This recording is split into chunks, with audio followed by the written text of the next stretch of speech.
everybody. Laura, how are you? Hey, it's Friday. I can't complain. I'm It doing is great. Friday, and that means another episode of the Wormhole. Yeah, this is kind of fun. We get to finish out our workday just popping online and having conversations. Well, I don't know about finish out because I have a lot of stuff to do after this Wormhole. But today we have a big wormhole today. We're We talking about do. a very big topic. Laura, what's our topic today? So today we're talking about the future of haunt creative, which haunt creative, that's a very broad topic. So we definitely, Does that mean like props and mask and makeup?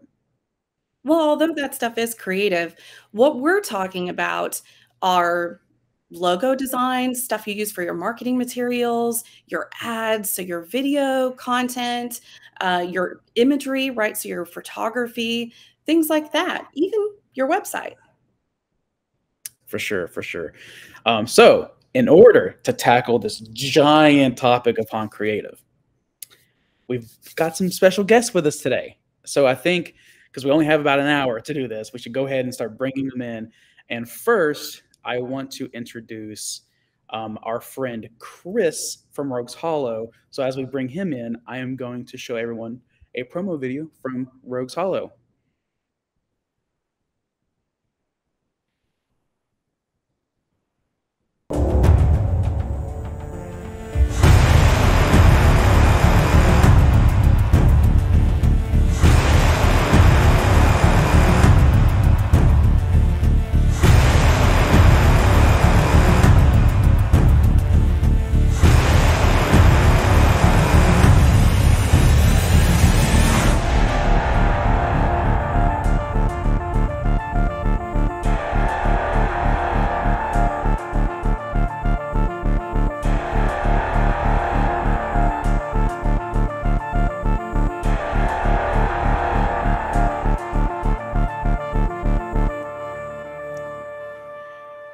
So Hello. go Rogue. I Yes, love go that. Rogue. So Chris, welcome to the Wormhole. Thank you. Good to be here. So before I bring everyone else in, Chris, just give us a quick little rundown. If this is someone's first time seeing you, what can you tell them about yourself and Rogues Hollow? Well, we've been around for a long time, longer than I probably want to admit. So yeah, we started with web design and creative design. Now we've in the last 10 years gotten into video and photography, and that's become a major part of what we do. And we make creative and unique websites for the haunt industry for the most part. Absolutely. So how many haunt websites are you working on right now?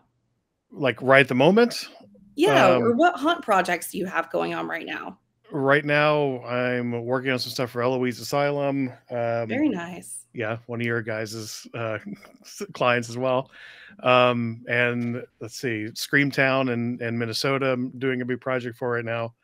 And then there's a couple regional, like one in Texas I'm doing called Fatal Fear, Oh, which is nice. going to be an 80s theme, which I'm Nice. they're doing like an 80s slasher video store theme this year, That's which is cool. right up my alley. So that should be Absolutely. fun. If Chris has a wheelhouse, Yeah, like 80s horror slasher, love it. Yeah, you can kind of tell that's from behind me. Are you a big fan of Stranger Things then? Oh yeah, I'm afraid so. I figured so. I think we could tell because like when we started seeing some of the artwork you've made for Pinhurst, because Pinhurst Asylum was mentioned. It's like it's a thing in Stranger Things, and Chris is like, I'm on it.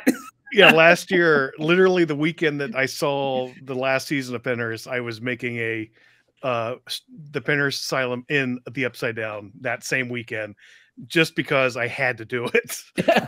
It wasn't like they asked me to. It's like I have to do this. Yeah. If there was ever a calling, you can use it or not, but it's happening. Yes, that's what happened, and it ended up being their main artwork for the year, so it worked out. Yeah, no, it was awesome. Love that. So we have another special person we want to bring in, and that is going to be Mr. Red Cabbage, or as we like to call Chad Savage. Now, Chad doesn't necessarily have like a official promo video, but we are going to play this video of Chad from a trade show from just a few years ago. So here we go.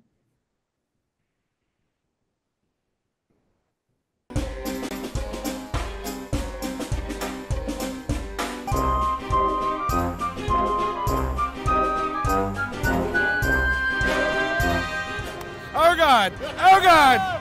Sister Visions is a full-service graphic arts and design company. I was that kid that liked Halloween better than Christmas. October was my month. I decorated the whole house. If I couldn't buy decorations, I made them.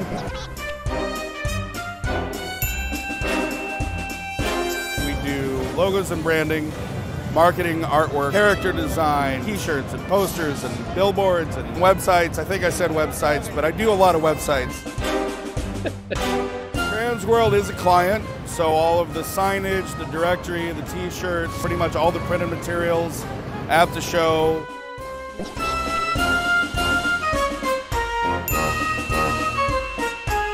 Yeah, I've been drawing and painting since I was old enough to know how. I work my illustration work into the business when I can, but I also just paint because I like to paint. Cult of the Great Pumpkin, I thought it would be fun. You know, the whole Shepherd Fairies, Andre the Giant has a posse. I thought the Great Pumpkin has a cult, just had a really fun ring to it. It was a thing where I could post about Halloween-related things that I thought were cool. For the first couple of years, it was just me having a good time. And now I've started designing t-shirts and apparel. You can go to chadsavage.com. That's the site that is specifically devoted to just my creative output. So, Chad, welcome. So, oh, sorry, Chad. I think you're muted. 1 second. There you are. There it is. You got me? Gotcha. Okay. So Hello. I think that video was great because I almost feel like I don't have to ask you any questions now. Like, here's you. I really liked that the fonts were featured. I think that's such a big touch point that Chad has in this industry, especially when it comes to creative. There's tons of graphic designers and people, you know, that both work for haunts, at haunts, or they're a vendor providing a service for haunts. We definitely have all been very aware of the Chad Savage fonts, that's for sure, and making good use of them, I have to say. Good. They are my babies. I love it when you do like these Sinister Font sightings, and it's like, here's a random T-shirt from Kohl's that has the font on it. Sure. I mean, a lot of them, it's not surprising, you know, but every once in a while, one will pop up in a completely unexpected place, and it's just like, yeah. So just like we asked Chris, Chad, any exciting things you're currently working on? The East Coast Hunters Convention, which just announced by Transworld. So quickly building out all of the things for that, and it's going to serve as like the new website. I think is going to serve as the new template for the existing shows. So once I do that, I'll get to go back and retrofit other sites, MHC, St. Louis, etc. Awesome. Working on 4 really fun T-shirts, a lot of T-shirts out of Transworld. So I've been drawing a lot, which the fact that more of what I do is just drawing T-shirts, which is something I started doing in high school, something I've always loved doing, and it wasn't such a thing for a while, and now it's probably 30-40% of how I spend my time. So that's pretty awesome. Yeah, that is awesome. Just did one for Wood and Terror, and he liked it, but then he wanted basically the same idea, but like way scarier. So doing that, yeah, a lot of T-shirts. Right. That's awesome. Do you think like great? I couldn't be happier about it. Do you think young high school Chad Savage would ever see yourself like, oh hey, I'm making a living drawing awesome T-shirts? He would have been thrilled. Not only the T-shirt part, but the fact that, you know, I work almost exclusively in the horror, Halloween, and haunt space. you know, in high school, I was still technically a Southern Baptist. So yeah, he would have been a happy guy. That's awesome. I love hearing that. All right. So our final guest, last but certainly not least, let's bring in Blind 7 Photography and let's watch his promo. Uh-oh. Is the video age restricted? Hold on 1 second. Oh. We are familiar with this. Let's see if I can get it reloaded. 1 second. Quick, everyone in the chat, type your age. Let's do Hey, what are you doing to us? It's kind of funny. We'll make it more like the old like AOL AIM days. It's like ASL, like Right. drop your age in the chat, everyone. All right. We'll make sure you're still old enough doesn't for work. Abe's content. All right, Abe, I'm just pulling you in. So get ready. Abe is not safe for work, apparently. You know what the weird thing is? It's working on my end, no problem. Is it really? Yeah. Well, so when I pull up YouTube itself, it works just fine. But I guess in the broadcast, I can't embed it or broadcast it. I'm trying to quickly find a video. Let's see. I believe in you, Tyler. Give me just one moment. So I'm sorry, everybody. Just do the food one. Just do the food one. Yeah, make everybody hungry. Oh, the food one. Yes. I think we all can agree. We all love food. My goodness. All right, here we go. Let's Oh. watch this really quick.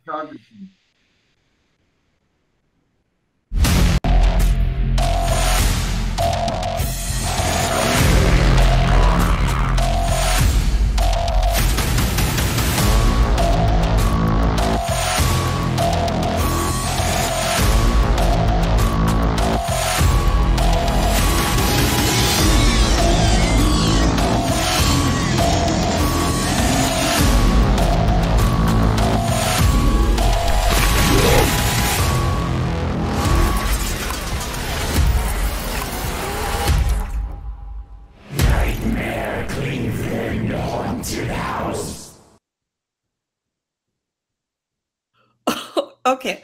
That was my first time seeing that. That's why I had the face. Oh So my gosh. We put that together in like 4 hours. Even down to their audio at the end, you know, it's kind of the thing that we call like the FearWorm that we make for people. It's basically just the audio that repeats the brand name.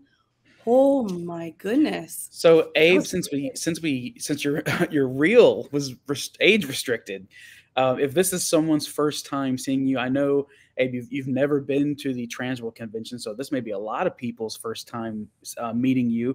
Just give us a brief little rundown of who you are and who Blind 7 is. Well, my name's Abe. I've been in business for we just celebrated 15 years, but I've been a photographer for over 20.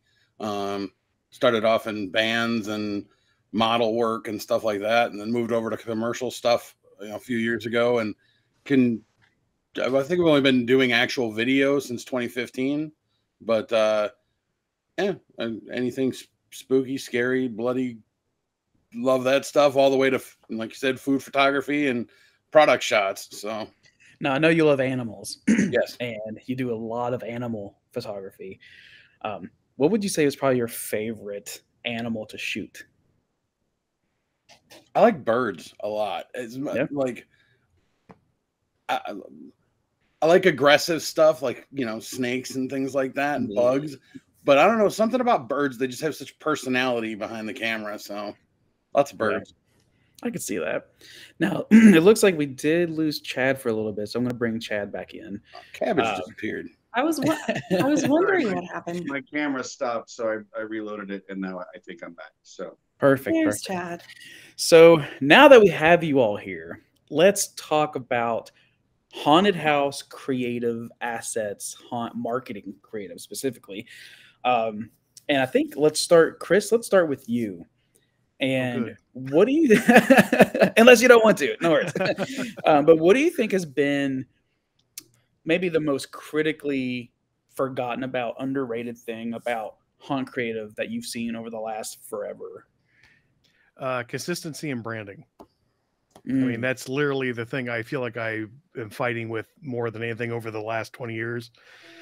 It's just that people they'll fall in love with some logo that they had some kid make 30 years ago, and they'll want to incorporate that into the new branding. And you're just like, stick with the same thing every year. You know, you can change colors, you can change little variations of textures, but just stick to your branding, because that's how people recognize you. And when you suddenly have some wild, I mean, I've had clients that have had like 2 or 3 different wildly different logos that they regularly put in their rotation. It's just like, stop.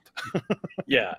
I mean, as an agency, we totally agree. Like, you know, we always say FearWorm is a branding first agency. Yeah. And so we have, you know, even for some of our clients, we have complete lookbooks where we will define the client's fonts, we'll define their colors, their like their hexacodes, we'll define the even color grading on video or photos.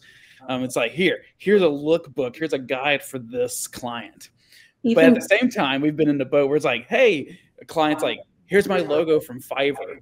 And there's like all of these, and it's like, here's a low resolution JPEG of my logo from Fiverr for that billboard you're building for me. Yeah. Why does it look so fuzzy? Yeah. So great point. Consistency and branding. Chad, same question. What's been probably the most underrated or forgotten about thing across your time? Couldn't agree more with Chris on that one. Not only that, but also avoiding, I guess for lack of a better word, cliches. There are a lot of cliches. We all know what they are. I mean, by we all, I mean us here. Yeah. Yeah. But yeah, and trying to educate and guide our clients so that they don't inadvertently have something, you know, up there that looks hackneyed or tired or, you know, been just done to death. And in those instances where they insist, trying to find a way to make it fresh. Yeah. But to your question, what was that question again? The most underrated or forgotten about thing that you've seen. Forgotten. Yeah, that's important. That's a really great question. You know, I time to think about it actually. No worries. And I think also the idea that before anything else, your attraction should be entertaining. Yes. That's not so much a marketing thing, but it is something I've noticed. You know, the worst thing that can happen, if you're in the middle of a haunt and you wonder what time it is or how much longer this is going to be, somebody missed the boat on the entertainment part of the attraction. That's, you know, that's kind of supposed to be part and parcel. Yeah, you kind of, well, Chad, you kind of touched on one there too, just in your billboard comment, you know, resolution, having like high resolution files and, you know, making sure that when you have those images and things on your website, they don't have to be high resolution so that your website loads fast. It's almost like there's this recipe for resolution. And I think people forget about. Well, it's not even a forget thing. It's if you don't work in this, if you don't do this every day, there's no reason for you to understand the difference between 300 DPI and 72 DPI. You know, people just think, well, here's my logo.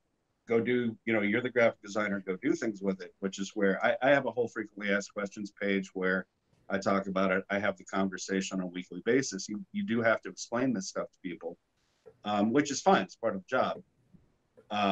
But yeah, that's just an ongoing education thing. I couldn't agree more. And it's one of those things too I hate saying is like, you mentioned, I forget what it is you mentioned, but you made me think of like, here's like, to me, the idea was don't be cheap, meaning we have this old logo or this old font that is horrible, but we've had it printed on all of our final banners and everything. So it's like you have to now, it's like as a designer, you get locked into this constraint. It's like the worst thing.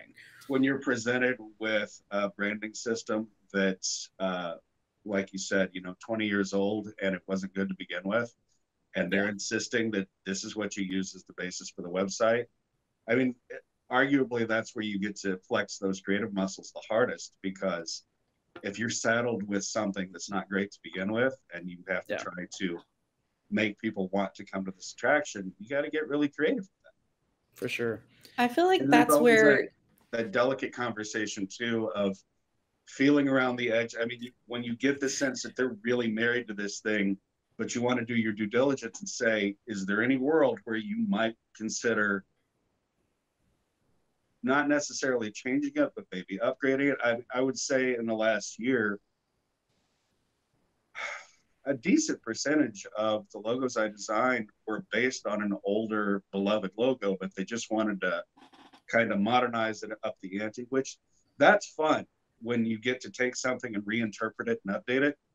I actually really enjoy doing that.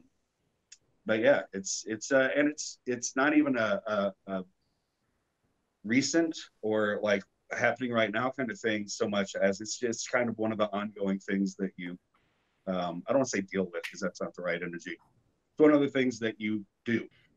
Yeah, it's just an ongoing thing. New clients, new education. For sure. Yeah. So Abe, with your time at Blind 7, same question. What do you think's been one of the more critically overlooked or forgotten about things that haunts just ignore that you think is important? Consistency is definitely one of them.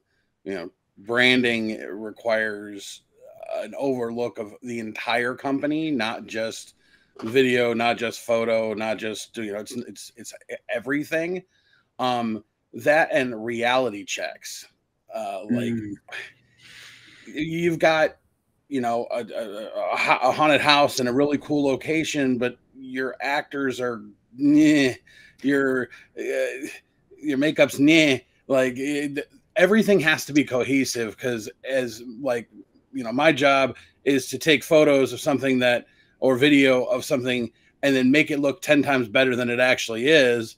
So consistency among everything, it all has to be cohesive. And there's a lot of people forget that, we'll just Photoshop it. Well, that's not how it always works. Yes, you can Photoshop a lot of stuff. And now with, AI taking over half of crap, you can do that too. But people there's no feeling involved.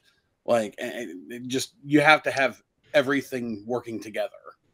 I think we've all been in a situation where when you're working with talent, especially on site, it's a mixed bag. You have people that are like, that person's fantastic. And then we end up devoting an hour with this person where we're like, oh, we got to schedule the game. Like, I know they're great, but forget about them. We got other things to do. Whereas we've had the other people, let's say you have an actor who it's pulling teeth, it's just like, come on, give me something. I think it's proven, most of us here have been on shoots. I think Chad, you have definitely been on site for haunted houses and things like that. But to me, we witness this sometimes, and, acting and scaring in front of camera is definitely very different than acting and scaring when you're in the dark and you're creeping around and you almost have the upper hand, right? Because they don't know you're there. So I think it can be hard. But I think that's the mark too of a good director or a good someone behind the camera to help pull out the best out of whatever and whoever is in front of you. That's sometimes polishing a turd is still polishing a turd. Yeah. I mean, we call those gut too on the whole things people forget thing. Couple of things. Mostly going back to, just because you find it on the internet doesn't mean you get to use it. And the broader question of that, of intellectual property.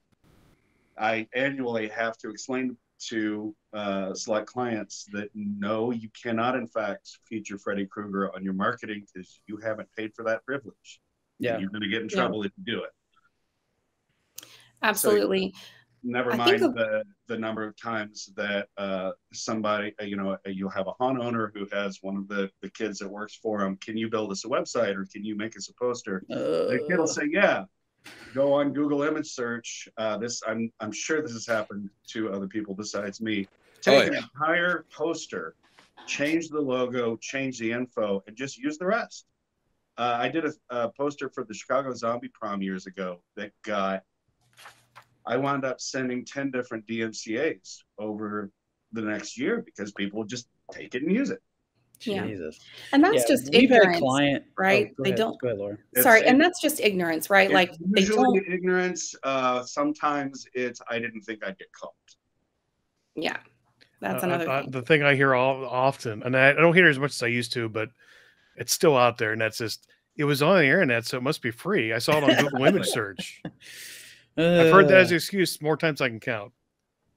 Yeah. In 2023, it feels like 10 years ago, I could attribute it to abject ignorance. Now, come on. Really? You still think that it's just a free-for-all and you're not? Yeah, come on. Yeah. Yeah. Yeah, and sometimes they're just criminals out there that just want to do what they want to do. And some people just hear less. Yeah. Yeah, right. We're giving too much. It's like when they get mad at you when you bring it up. Like, yeah, oh, you caught him. So I wanted to ask this question because as an agency, as a marketing agency, FearWorm, we put such an emphasis on branding. And Chris, I was so glad to see, like, you right out of the gate, you were just like consistency and branding. You know, at FearWorm, we always say that the creative materials is 50% of the total success of your marketing campaign. So the other 50% is going to be like strategy, budgeting, kind of the things we help get the assets out there. But that other 50% is the creative. And so it has to be top notch. It has to be the absolute best because we're competing for eyeballs. And in that, when you're competing for frequency and views, it's hard, especially say if you're in the Chicago market where there's a billion other haunted houses all competing for the same demographic. You know, your creative has to be able to stand out. It has to stop the scroll, as Laura says, and do this. And so let's go to Abe maybe for the next conversation. Abe, when you're considering a business's social media and something that can get people's attention, something that stops the scroll, what does that look like to you for a haunted house? it really depends on the haunted house, and that's why a good solid consultation is a good thing, because I can have an hour conversation with the owner of, Evil Intentions, and then another hour with Vic at Blood Prison, and an hour with, Rick at Nightmare. And every single one of their stories is different. Every one of their feelings is different. Every one of their props is different. And the way they run their haunts are different. So you want the marketing to encompass a feeling that they gave you. And because otherwise it becomes cookie cutter and you do the same thing over and over and over again. So you want to tailor each individual shoot to what the feeling, and every haunt has their own themes too. I mean, if you look at some, like you got, what are they doing then? A 1980s thing in one area, the next thing, you've got, weird Russian stuff that's like alien-esque stuff. We got be careful what you say, Abe, right now. Be careful what you say. Yeah, there's so many different themes that even a haunted house. I prefer haunted houses that keep one consistent theme throughout the entire event, because I want to be immersed. So I want the advertising to immerse you in that as well. If it's a haunted house that's got 50 themes as it walk through it, yeah, their advertising is going to be all over the place because they've got 50 things they need to show you. Even if you cut it down to 10, you're still got 10 things to show you. But a place like Chippewa Lake Slaughterhouse, where you walk in the door and it is a slaughterhouse from point A to 45 minutes later, point B. And you can make it that 1980s slasher, real deep cut, it looks like a movie because the whole place is all themed throughout.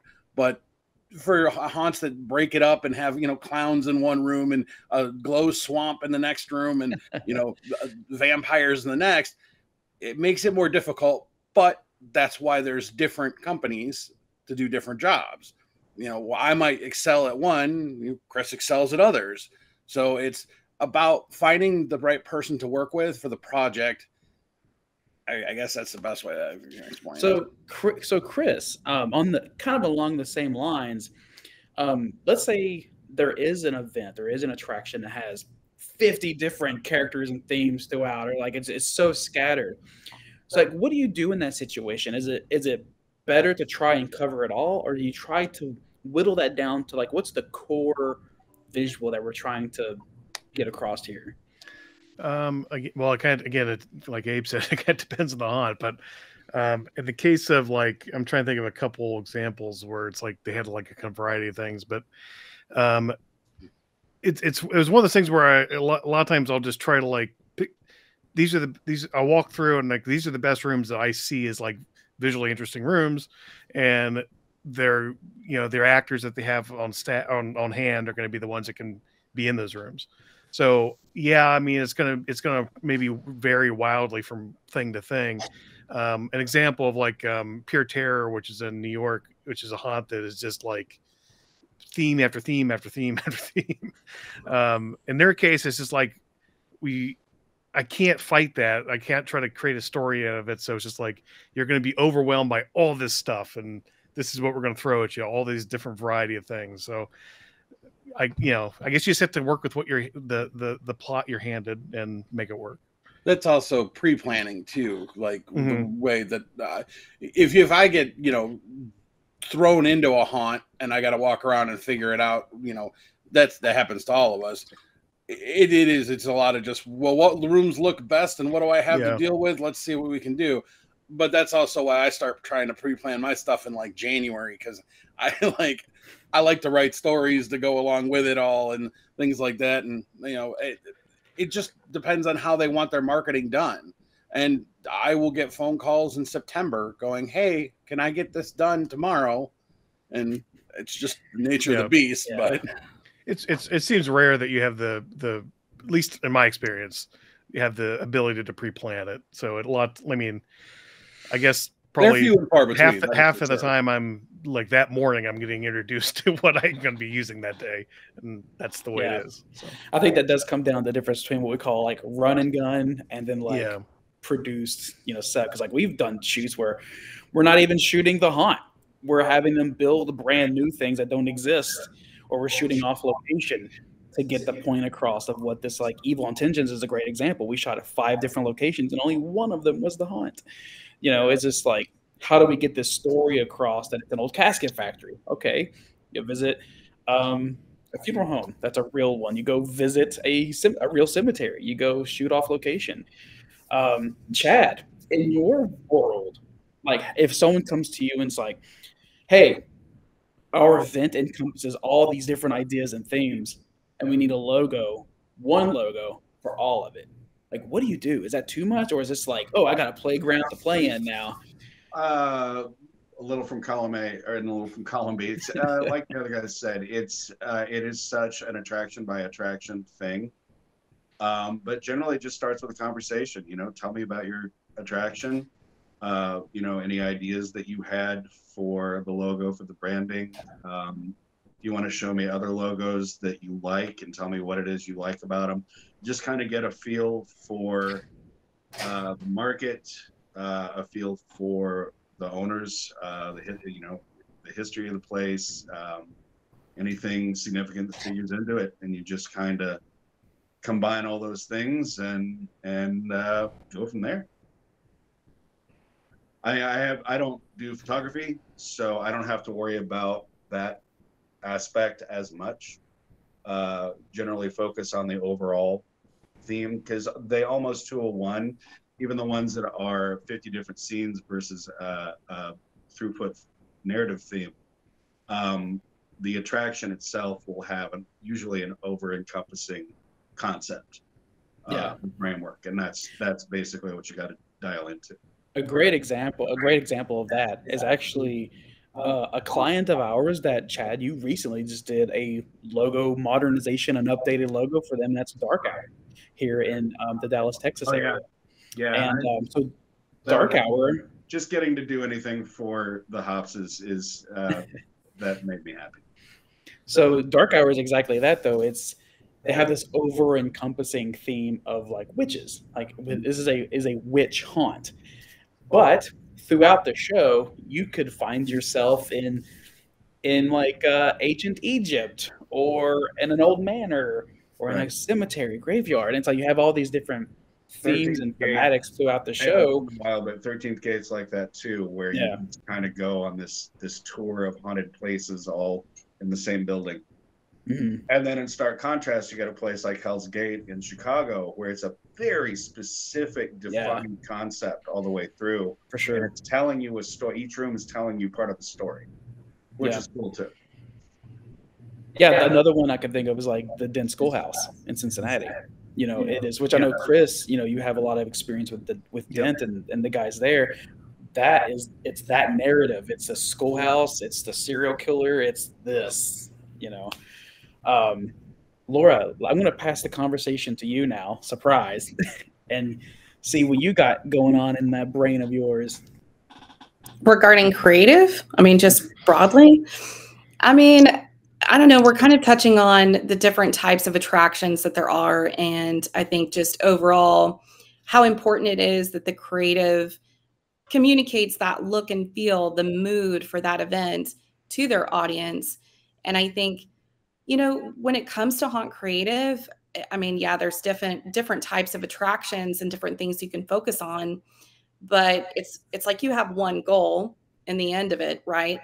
Well, maybe two goals. I mean, entertainment should always be a goal, but the second goal is to sell a ticket, to entice someone to come to your event and to experience it for themselves. You know, that's that ultimate goal. So, I think you hit the nail there with you said a key word there, and that's entertainment. You know, I think a lot of haunted houses need to realize that they're not competing with other haunted houses. They're competing with other entertainment, that they're in the entertainment industry. They're not in the haunted house industry. So yeah, you're going to be competing with the mall, the sporting events, the movie theater, the escape rooms, prom, senior night. I mean, you're competing with all this totally other aged himself with the mall reference. Hey. Malls are coming back. You're going to go to Spencer's? Yes. So a great attraction comes out the other end of it thinking, well, that's the one I get to go to this year. If it's good, you come out thinking, I want to go to another one. Yeah. On the other hand, if you go through and it just bores you to tears, you can't wait to get home. Yeah. That's the sad truth of it. You know, it's one bad haunt experience, I think, could getting attraction owners to understand that people go to more than one attraction, and cooperative advertising is a great idea. It is. I cannot believe the pushback I've gotten on that simple concept from certain markets that I will not name. And it stems from how they whole markets that hate each other. That proceed as if you have to make people think you're the only attraction in this market, and you can't acknowledge any others, much less cooperatively advertise or swap coupons or anything like that. It's nuts. Yeah. No. I think that whole concept really stems from how they individually feel about business. But it also is stemming from kind of their competitors and how they're either playing ball or not. And I think we can all agree that there are bad apples, I think, in probably every industry. When you put yourself in a situation where you got, you know, 3 haunts that have hated each other for 20 years, sure, you can only do as much as you can do. Absolutely. Yeah. And you could even have, you know, this haunt that's like super awesome and it's owned by these really great people. They're putting lots of great creative energy into it.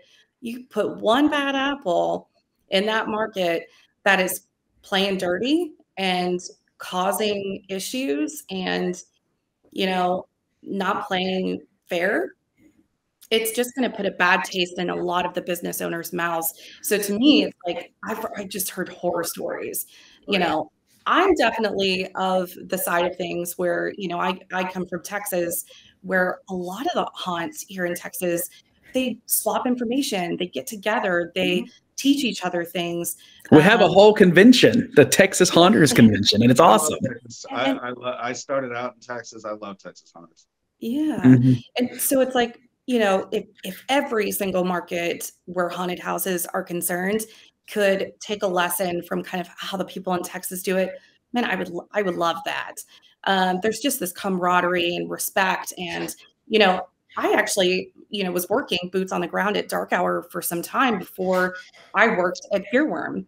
And I would be standing outside and seeing people come out of the doors of Dark Hour, and they're just like, oh my God, like I had so much fun. And then they would ask me, where's another haunt like this? Like, where can I go? And I'm going, okay, I've got the perfect show for you. You need to go to Reindeer Manor in Red Oak.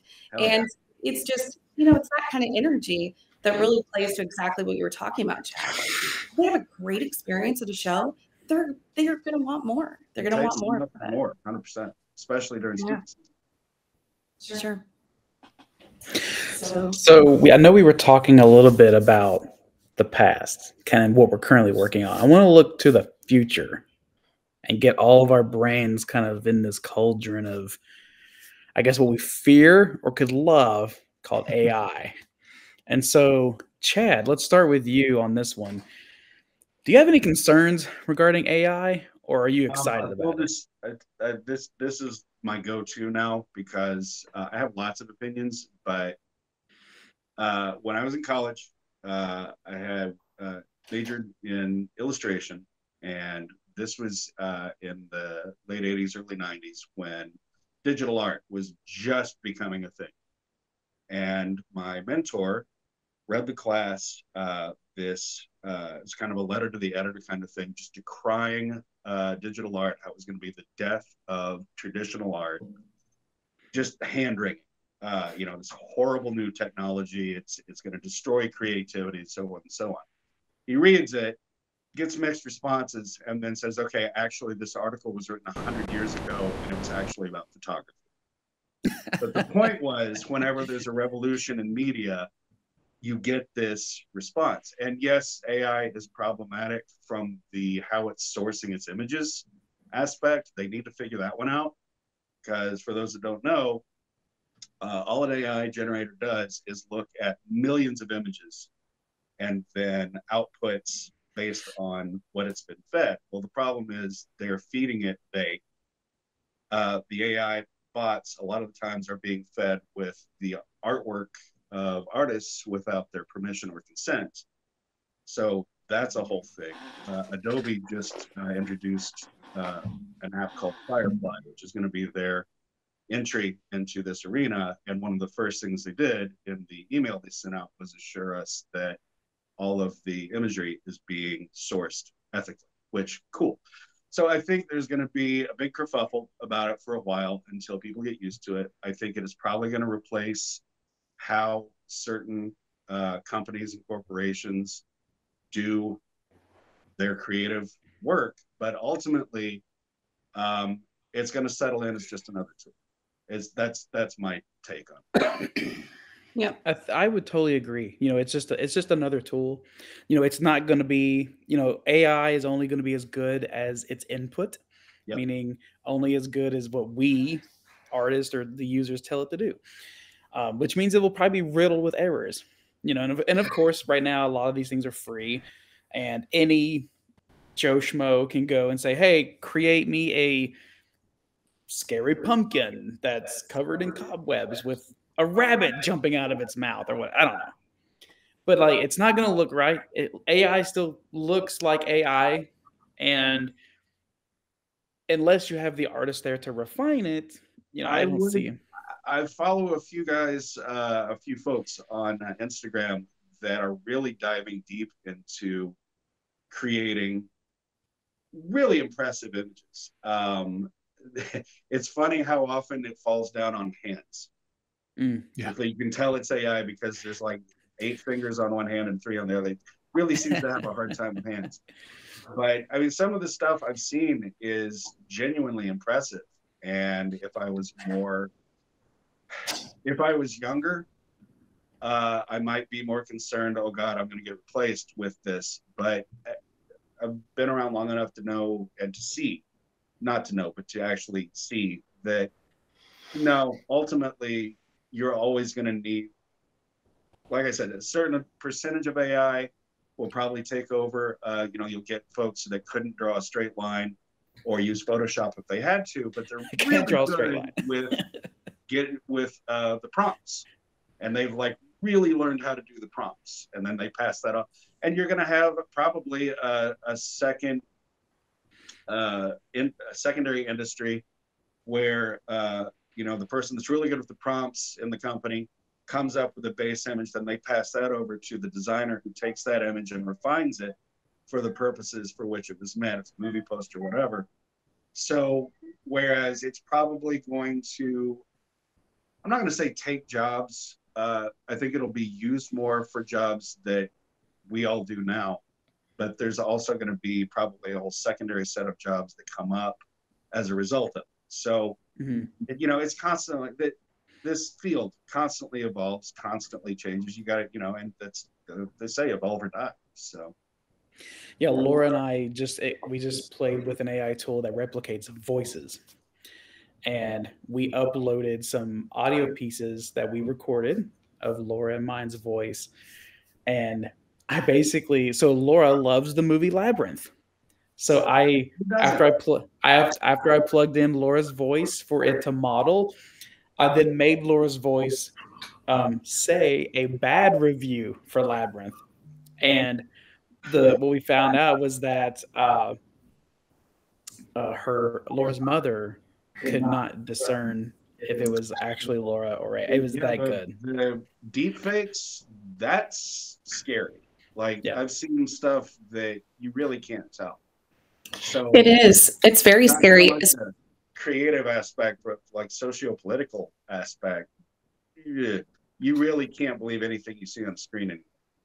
That's definitely such an excellent point, and that's kind of what was brewing in my brain as you were talking about this, Chad. It's like it is a dangerous world, when it comes to creative right now, because there are these tools at all, a lot of people's fingertips that can create these images and things, and they look mostly real, and they can take off. Somebody posted to social media, pair it with a quick clickbaity type post, and it just blows up. That's the thing I'm most nervous about. Yeah. So real quick, because we're getting kind of towards the back end of our wormhole. It seems like time has flown by. It's like I love when we talk creative. It's just like I think we could go over a little bit if we needed to. That's up to our guest. Yeah. But I do want to, if you're watching right now and you have questions, either for Team FearWorm, Laura and I, or any of our special guests about creative, whether it's photo, logo, video, websites, things like that, start dropping them in the comments and we'll get to them. But Chris, along this talk of AI, have you used AI? Are you currently diving deep into that? What are your thoughts on this whole new thing? I played with it, just more so just because I want to know what it can do and how afraid of it I should be. Right now, I kind of look at it more as a tool. One thing I have used it for is not so much creating things that I use, but coming up with concepts. I'll say, like if I'm working on a logo, I'll just throw in like, I want to use these elements and give me some concepts for this type of logo. It's usually a mess, but it gives me something. It may give me ideas beyond what I was just thinking in my head. So for sure. I think that's what I've used it for, is just kind of inspiration and like getting some inspiration, speeding up the process a little bit. Yeah. Laura Dark Photography, who I love her work, but she has posted a few times where she's working on a concept for a photo shoot, and she'll work things out with AI. She'll feed it the ideas, and it'll come up with things that she hadn't thought about that she could incorporate into the photograph, whether it's a prop or makeup or whatever else. But just the results of her experiments are interesting, and then when you see the final photos, it's mind-blowing. She's so good.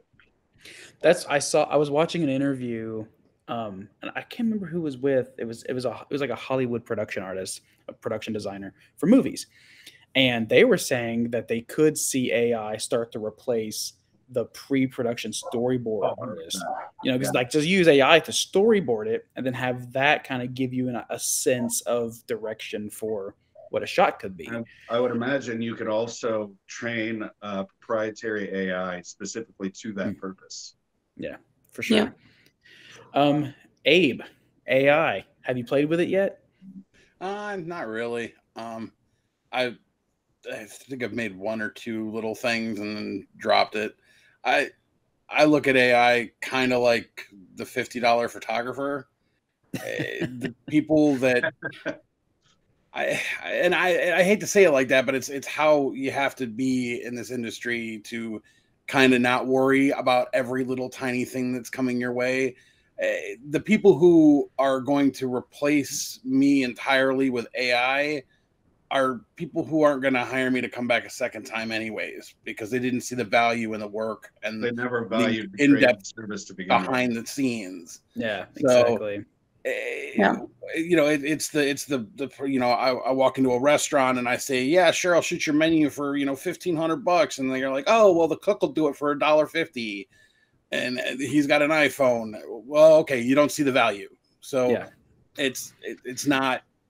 I can't spend. If I worried about every time that was going to happen, I'd never sleep. I'd never breathe. Like I understand that. Yeah, I've been in business, you know, 15 plus years. You can't dwell on that stuff. And AI is fascinating.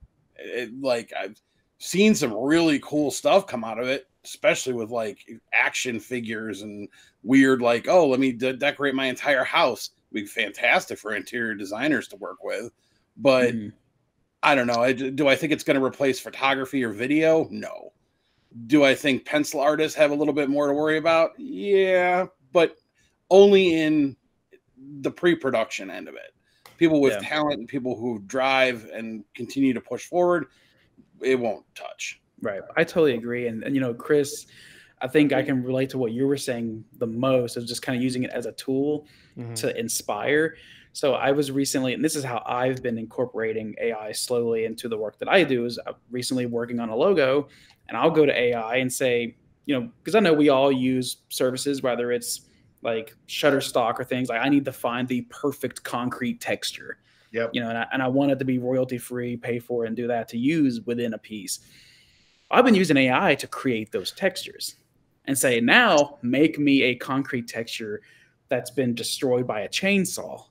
And it'll just come up with like, all right. So like I recently did a logo where every texture and aspect of that logo was AI generated, whether it was wood, concrete, an element, like a vine or something like that. Now, do you worry about the repercussion of that? That AI took those images from a photographer. It's just texture to build. Yeah, it's just a texture. Cement's going to look like cement. I mean, how well, I agree with that. There's going to be some photographer that says, that's my cement. Yeah, I'm not saying that's what happened. I'm just saying. I think that perfectly distills the two sides of that argument, though. Right. Yeah.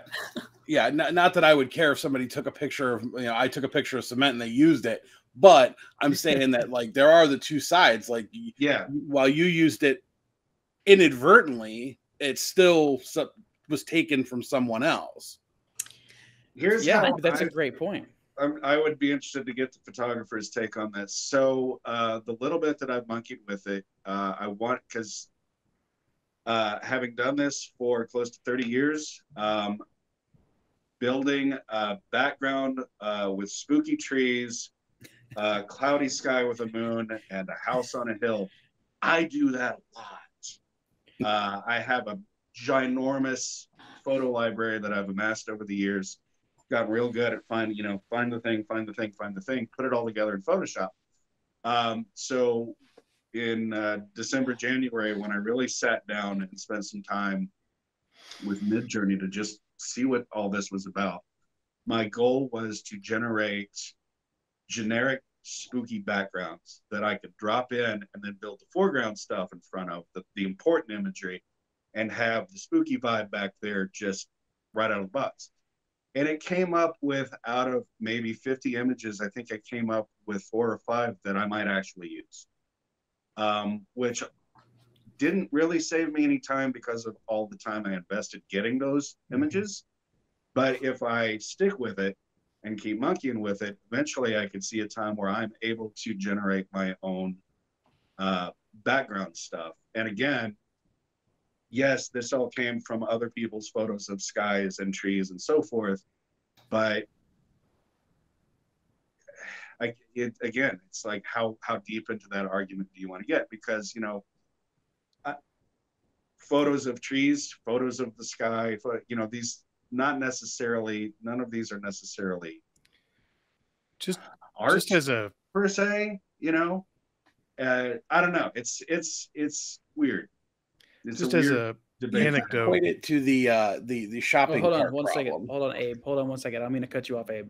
Chris was going to interject. Yeah, I was just going to say that just as an anecdote from my experience too is just that I have had situations where I thought I need some element, some you know, whether it's like a texture like you were talking about, or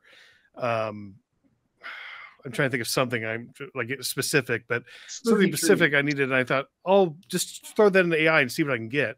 And after about 30 minutes of fussing around with it, I was just like, I could have gotten this done by now if I just, you know. And I'm just like because I don't like anything it's giving me. It's not really doing what I want it to do. And it's like, I'm still the artist. I'm the one who can do what I want. And AI is a series of compromises in your vision, you know, because you're just throwing in ideas. That's it. Well, and AI, hold on, Laura. Sorry. Abe, because Abe was interjecting. I'm going to go back to Abe. I'm sorry, Abe. I was just going to say it's a morality issue.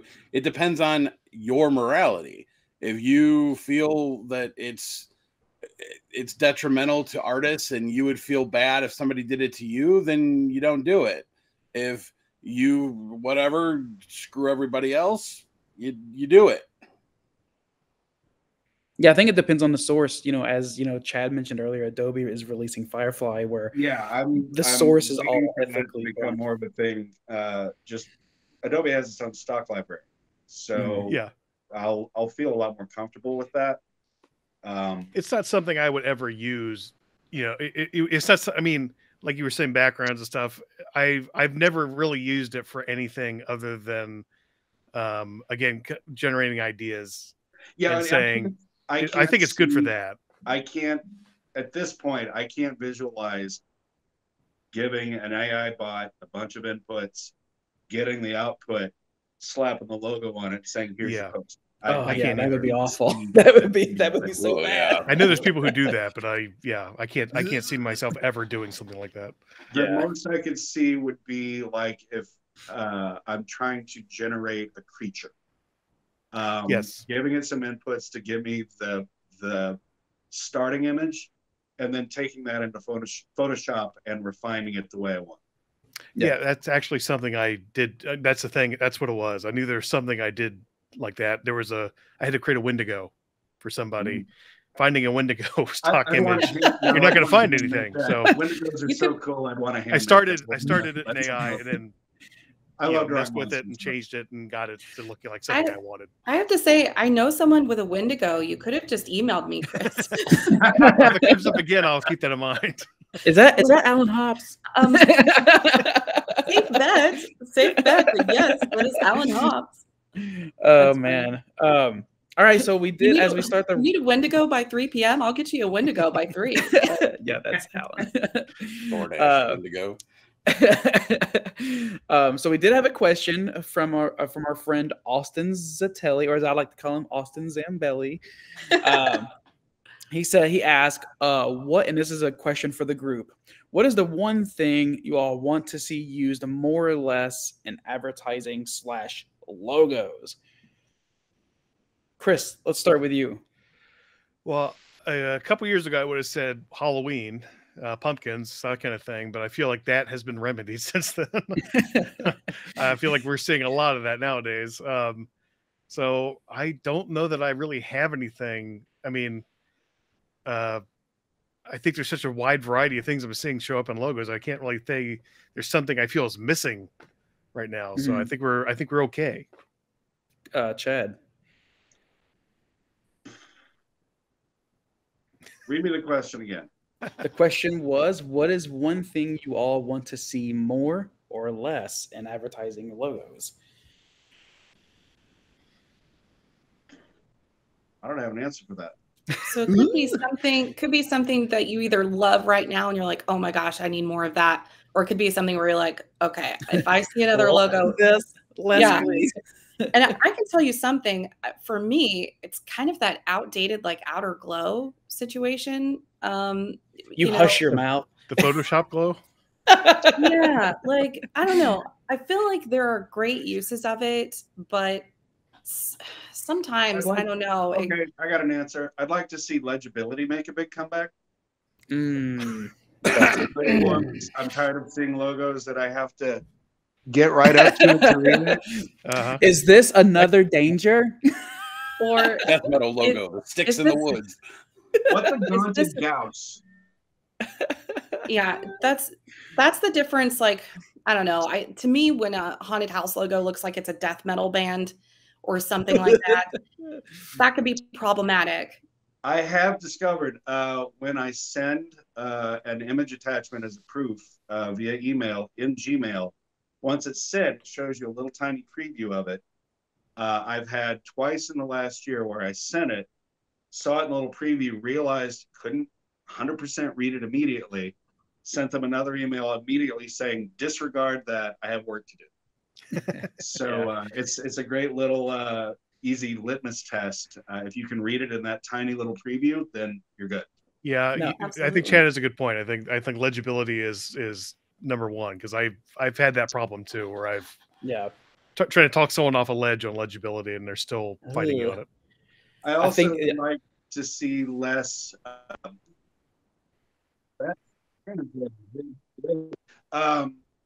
I was going to say, trying to cram an entire poster worth of imagery into a logo.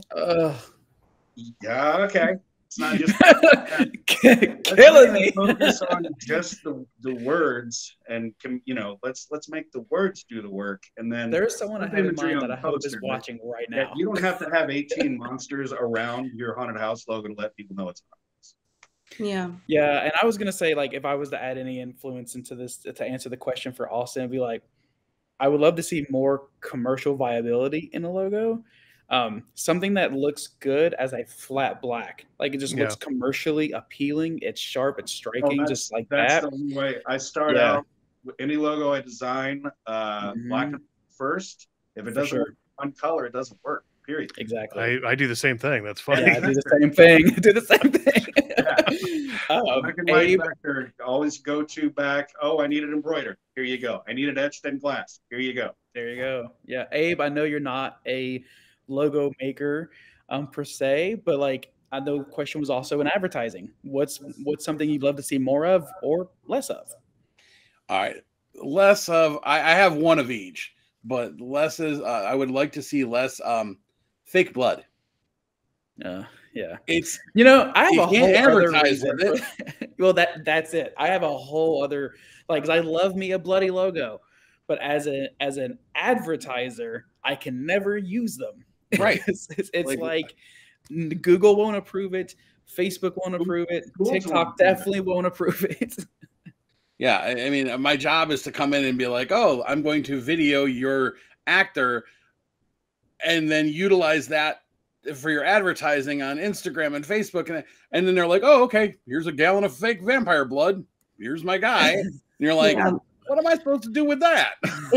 It doesn't have to be. I think we can all agree. It doesn't have to be bloody and dripping with gore to be scary. Right. Even if your show, what's that?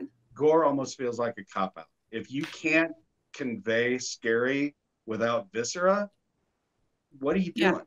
Yeah. Which brings me to my want to see more of. I want to see more unique characters. Oh yeah.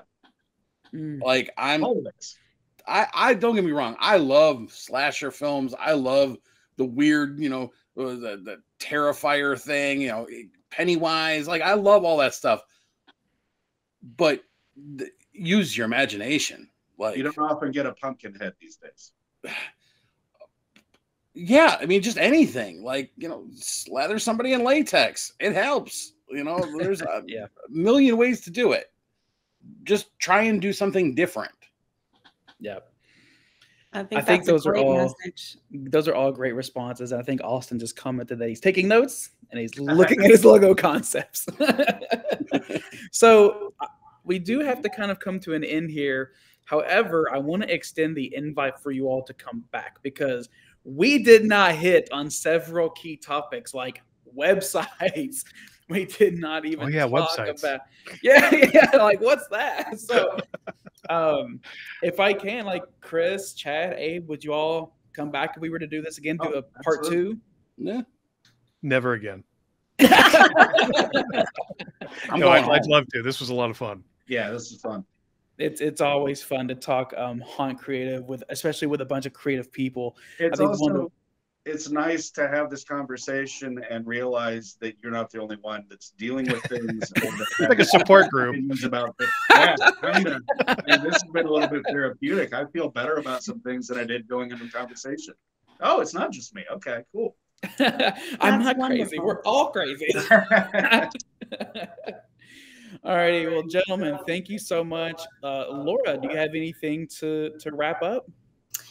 Just really appreciate you guys joining us, and we'll have to see you guys. We'll catch you on the flip side for another creative conversation.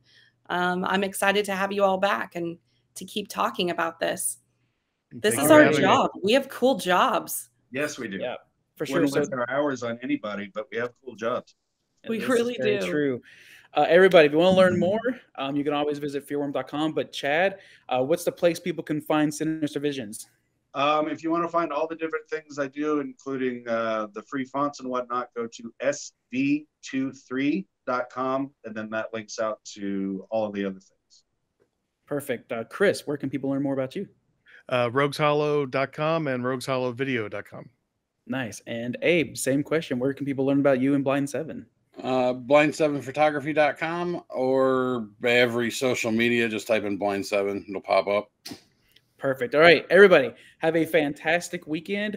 If I can have my guests just stay on for a little bit after the broadcast ends so I can grab a photo, that'd be great.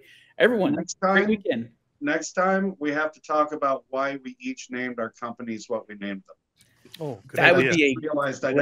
That would be a great topic. So we're definitely doing part 2. Everybody, thanks for tuning in. Y'all have a great weekend. Thanks, guys.